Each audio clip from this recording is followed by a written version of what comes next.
Hello friends, welcome to your own YouTube channel Equity Street. तो आज हम बात करने जा रहे हैं सेबी के नए नियम के बारे में जो स्पेसिफिकली अब म्यूचुअल फंड के लिए आया है। ये नया नियम क्या कहता है और इससे आपको कैसे इफेक्ट होगा और आपको आगे की रणनीति क्या तय करनी चाहिए, आपको अपना म्यूचुअल फंड इन्वेस्टमेंट में क्या बदलाव करने की ज़रूरत है या नहीं, ये सब बारे में हम चर्चा करेंगे। तो आइए आगे देखते हैं कि सेबी का नया रूल क्या है।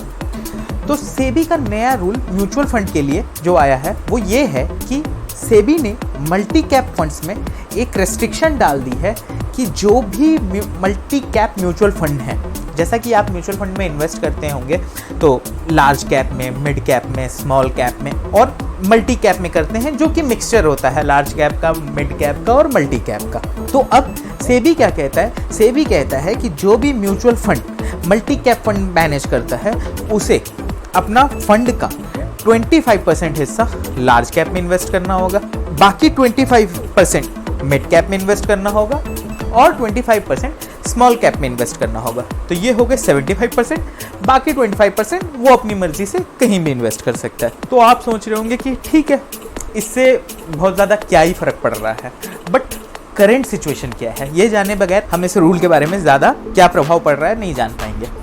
तो करंट सिचुएशन ये है कि आज की डेट में मल्टी कैप फंड जो होते हैं उसमें 70% हिस्सा भी लार्ज कैप फंड का ही इन्वेस्टमेंट होता है।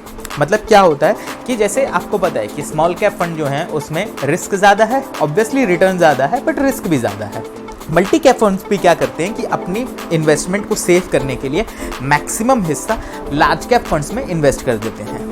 लार्ज कैप फंड्स आप समझ रहे होंगे कि जैसे बड़ी बड़ी कंपनियां, तो 70% हिस्सा आपका लार्ज कैप फंड्स में था, बाकी रिमेनिंग वो मिड कैप और स्मॉल कैप में इन्वेस्ट करके अपना करते थे। अब इस रूल के आ जाने से क्या होगा कि मल्टी कैप फंड्स को 70% से अपना हिस्सा घटाकर 25% ही लार्ज कैप में इन्वेस्ट कर सकेंगे। इसीलिए आपने न्यूज देखी होगी कि करीब 40,000 करोड़ के आसपास का हिस्सा मिड कैप और स्मॉल कैप फंड में इन्वेस्ट होने जा रहा है। ये 40,000 करोड़ का जो आंकड़ा आया हुआ है ये यही लार्ज कैप फंड की इन्वेस्टमेंट को जो रिड्यूस करना है वहीं से निकाल के आया हुआ है। तो अब देखने में क्या लगता है कि लार्ज कैप से फंड निकलेंगे और मिड कैप और स्मॉल कैप में जाएंगे, और आपको पता ही है कि फंड निकलेंगे मतलब कि लार्ज कैप के शेयर्स को सेल करना होगा। तो क्या लार्ज कैप में गिरावट आने वाली है और क्या स्मॉल कैप और मिड कैप फंड बूम करने वाले हैं और क्या सारी इन्वेस्टमेंट हमें उसमें करनी चाहिए? तो अभी वहां नहीं जाते हैं, बट ऐसा कुछ होने वाला नहीं है, क्योंकि ऐसा नहीं है कि कल ही सारे फंड मैनेजर्स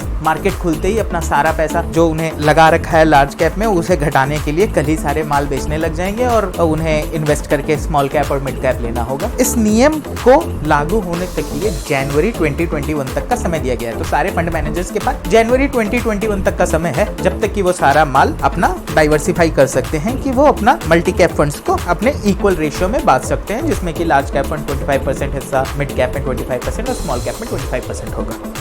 तो अब आपको क्या करना है? तो अगर आप लार्ज कैप फंड में इन्वेस्ट करते हैं, जो कि ब्लू चिप कंपनियां या जो भी डायरेक्ट लार्ज कैप फंड में इन्वेस्ट करते हैं, तो आपको कुछ नहीं करना और आपके लिए कोई इम्पैक्ट नहीं है। वैसे ही अगर आप मिड कैप में या स्मॉल कैप में स्पेसिफिकली इन्वेस्ट करते हैं, इससे भी आपको कोई इम्पैक्ट नहीं है। आपकी शेयर्स के रेट जो होंगे वो घटते बढ़ते रहते हैं, बट इस प्रॉपर न्यूज़ से या रूल से आपको कोई फर्क नहीं पड़ेगा। अब अगर आप मल्टी कैप फंड में इन्वेस्ट करते हैं तो यस, इसमें आपको फर्क पड़ेगा। बट अगर आप मल्टी कैप फंड में इन्वेस्ट करते हैं तो आप सारे फ्लेवर्स का मजा लेना चाहते हैं, इसीलिए आपने मल्टी कैप फंड में इन्वेस्ट किया, तो आप इन्वेस्टेड रह सकते हैं, क्योंकि इससे ऐसा नहीं है कि बहुत कोई बड़ी गिरावट आने वाली है आपके फंड में या बहुत बड़ा कुछ होने वाला है।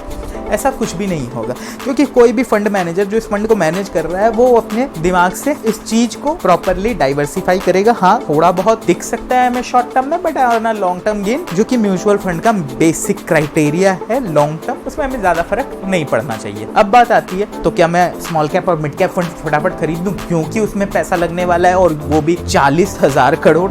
नहीं, स्मॉल कैप और मिड कैप फंड की जो रिस्क थी वो आज भी है। जिस कारण से आप उसमें पहले इन्वेस्ट नहीं कर रहे थे वो कारण आज भी एग्जिस्ट करता है। उसमें लोग शेयर्स खरीदेंगे, म्यूचुअल फंड्स खरीदेंगे, बट इससे वो शेयर अच्छा नहीं हो जाएगा या कुछ उसमें सुधार नहीं हो जाएगी, उसकी कोई बहुत फंडामेंटल्स जो होंगे अगर खराब है तो सुधर नहीं जाएंगे या वैसा कुछ नहीं होगा। हाँ, आज के डेट में अभी भी जैसा हम कहते हैं कि मिड कैप फंड्स की वैल्यूएशन अच्छी है और हम उसमें इन्वेस्ट कर रहे हैं और वो सब बातें जो हैं वो अभी भी एप्लीकेबल हैं, और अगर आपको उसके मुताबिक पैसे लगाने हैं तो हाँ आप लगा सकते हो, क्योंकि वो इस रूल से आपका ड्राइव नहीं हो रहा। तो बात यही है कि ये जो सेबी का नया रूल आया है इससे बहुत ज्यादा इफेक्ट तो नहीं पड़ रहा बाकी इन्वेस्टर्स को, या जो मल्टी कैप फंड के इन्वेस्टर हैं उन्हें थोड़ा सा समझ में आ रही है दिक्कत, उन्हें थोड़ा लग रहा है कि क्या हो रहा है ये। बट ओवरऑल ये मल्टी कैप फंड के लिए थोड़ा सा है कि अब मल्टी कैप फंड उतना सेफेस्ट और वो सब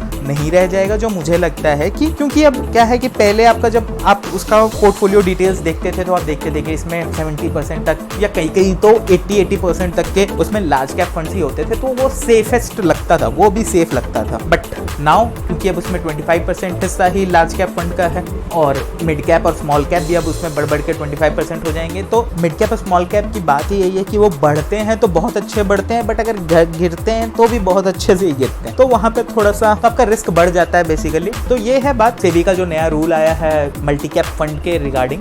तो आपको क्या लगता है, सेबी का नया रूल आपको पसंद आया? और अगर आपको कोई भी डाउट हो तो आप कमेंट सेक्शन में बता सकते हैं। क्या आप मल्टी कैप फंड होल्ड करते हैं, ये भी मुझे कमेंट सेक्शन में जरूर बताइएगा। तो दोस्तों आज के लिए बस इतना ही। मैं आगे भी शेयर मार्केट से रिलेटेड वीडियोस लाता रहूँगा, और अगर आप भी ये वीडियो देखना चाहें तो इस चैनल को सब्सक्राइब जरूर करें। आपको ये वीडियो अच्छा लगा तो लाइक करें और अपने दोस्तों और रिश्तेदारों के साथ शेयर अवश्य करें।